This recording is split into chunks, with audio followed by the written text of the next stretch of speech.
Avant, pour faire une demande de bourse de collège, il fallait remplir un formulaire papier, joindre son avis d'impôt sur le revenu et l'envoyer par courrier ou la remettre au collège. Mais ça, c'était avant. Maintenant, grâce au service de demande de bourse en ligne, c'est beaucoup plus rapide et entièrement dématérialisé. Pas de documents à fournir, juste 4 étapes à suivre en ligne. Faites comme moi, vous allez voir, c'est très simple.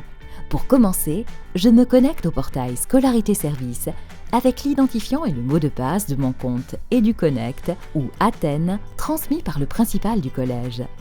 J'arrive donc sur la page d'accueil. Je clique sur « Bourse de collège ». Le demandeur, c'est moi, Joëlle Dupont, mère d'Arnaud. Je vérifie les infos, je corrige si besoin. Ensuite, je clique sur « Je fais ma demande en ligne ». Si un changement de ma situation familiale ou professionnelle a entraîné en 2018 une baisse de mes revenus par rapport à 2017, je coche la case. Je rentre mon numéro fiscal, mais pas besoin de le scanner ou de le transmettre, contrairement à la demande papier. Bien sûr, le transfert des données par les services fiscaux au collège est sécurisé. Je donne mon consentement et je poursuis. Je peux maintenant donner mon consentement pour que mes informations fiscales soient actualisées chaque année pendant la scolarité de mon enfant au collège. L'avantage, je n'aurai plus besoin de faire une nouvelle demande de bourse chaque année. Sur l'écran suivant, on voit que je suis mariée avec 3 personnes à charge. Attention, si je n'étais pas mariée ou pacsée, j'aurais dû préciser si je vivais en concubinage et dans ce cas, j'aurais saisi les références fiscales de mon concubin.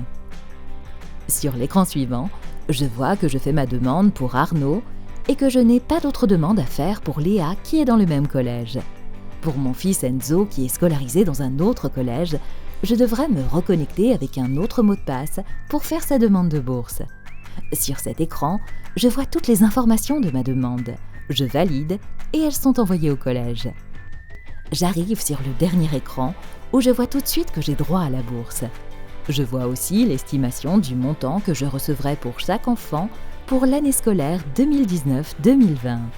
Mon dossier est bien déposé, j'en reçois la preuve par courriel. Il ne me reste plus qu'à attendre la réponse. Je pourrai me reconnecter pour suivre mon dossier. Voilà, c'est tout pour cette année.